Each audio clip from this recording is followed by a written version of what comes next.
collusion is sort of what hasn't been proven here between whatever the Russians did and the Trump campaign. No evidence of any collusion between the Trump campaign or people associated with the Trump campaign and the Russians.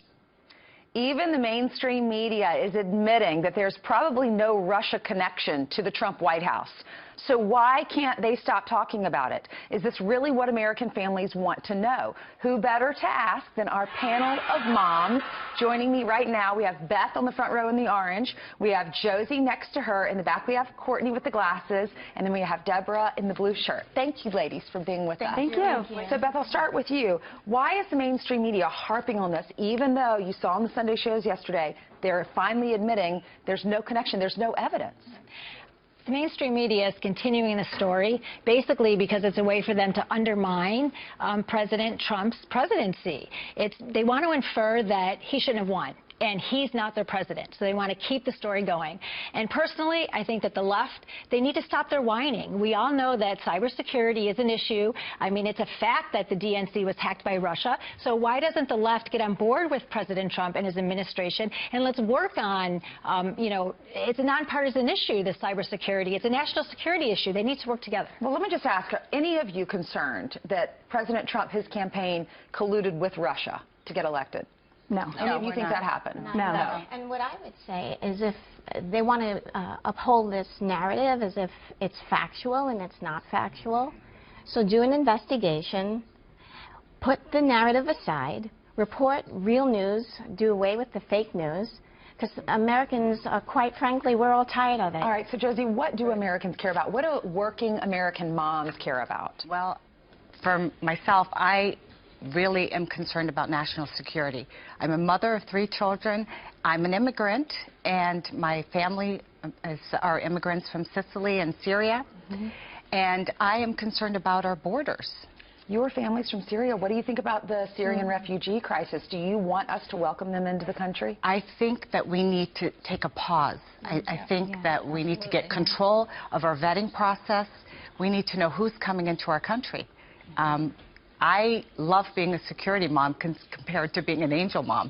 And for those of you who know what angel moms are, those are women who have lost their children. Yeah, from illegal aliens. Right. Right. Just to add to that, just to add to that point, Ainsley, I mean, looking at what kind of security do we have at our airports? Why aren't we talking about privatizing TSA? You know, I think that the stats were if we converted 35 of our top airports in the country over the course of 5 years, we'd save $1 billion. TSA currently has a 95% fail rate. So is that really securing our airports, or is it just an illusion of security? And I think along with borders and vetting, we care. I mean, are we making sure that we're deporting illegals that have conducted criminal activity? Are we stopping those on terror watch lists from flying? Do they still have passports? Are they free to roam? Are we deporting them if they're here illegally? So we care about safety and security. So you've all touched on security. What about jobs, the economy, Beth?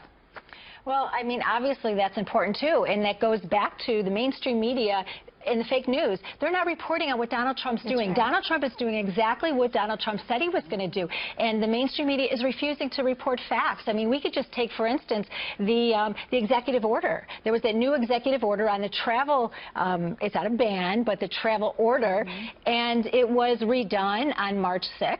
And, you know, you have this judge in Hawaii that just has, said we're not going to follow it. Right. It's actually unconscionable. We have these liberal judges that are, legislating from the bench, and they're not doing their jobs. And where's the accountability? We have over 100 federal vacancies that President Trump has to fill. And I think that as a nation, as moms, we need to hope and pray. We need to pray that those vacancies are going to be filled by men and women judges who are going to uphold the Constitution. Deborah, are you happy with the work that he's done so far? We're 55, 56 days in. Absolutely.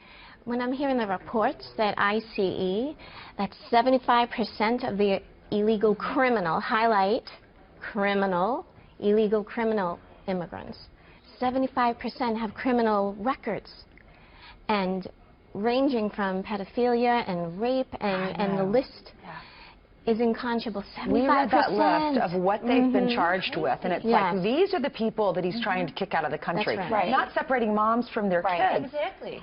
as a mom, that's one of my concerns. If one of these illegals that is charged with rape is living next door to me, That's right. I don't want my daughter around him. And I want to add, it would be irresponsible for the president and the government to not put the interests of American citizens first. Correct. Courtney. Yeah. No, I mean, just to that point of wanting to live somewhere, I mean, we all want to live and work and raise our families in a safe and secure country. And I think we all feel the same way, that wanting our president to fail is like wanting the airplane that we're all flying on to crash. So, I mean, we just really, really want to make sure he's successful and working in partnership. And move on from the Russia stuff. And move on. All right. It's done. Yeah. Thank you. Beth, Courtney, Thank you. Deborah, Josie, thank you for being with us. Thanks, Ainsley. You're welcome.